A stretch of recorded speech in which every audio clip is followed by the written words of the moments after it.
Tonight, we've learned that the third lane for westbound traffic over the Washington Bridge will be going in ahead of schedule. RIDOT Director Peter Alviti telling us this afternoon that the three-lane configuration will be put into place on Friday night. Jake Holter has more from Alviti and joins us now live in studio. Jake? Yeah, Mike and Kim, that Friday night time frame is a few days ahead of schedule. Alviti telling us that their data shows that the three lanes has improved traffic flow headed east over the bridge, and they hope to see that same success once westbound traffic gets that third lane.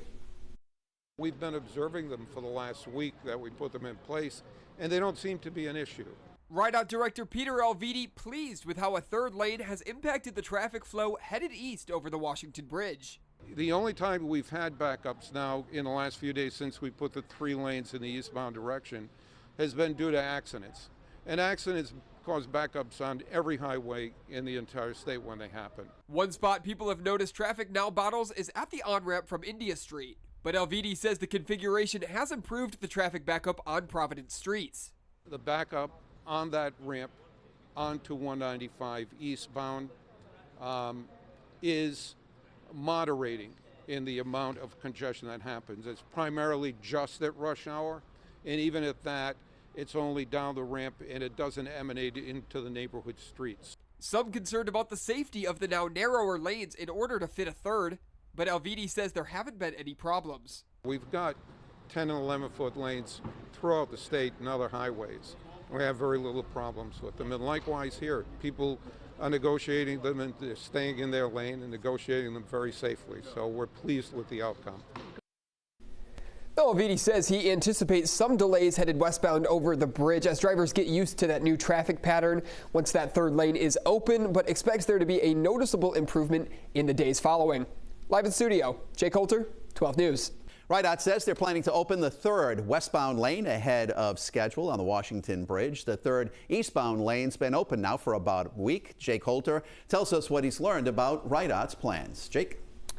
Well, Mike, RIDOT Director Peter Alviti telling us this afternoon that the plan is now to put the three-lane configuration in place Friday night, days ahead of the original April 22nd opening.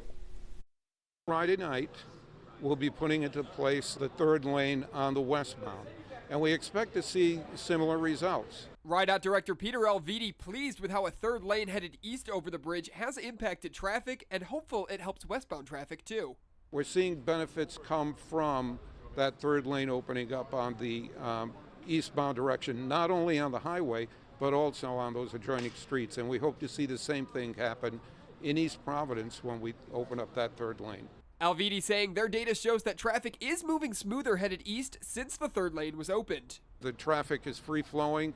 There's a little bit of backup when you get onto the ramp, but the traffic is moving continuously.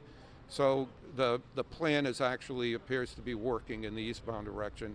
We're hoping that the same is going to be true for the westbound direction. He expects there to be some delays at first with the new traffic pattern, but anticipates that it will ultimately be an improvement. First couple of days are going to be different for people.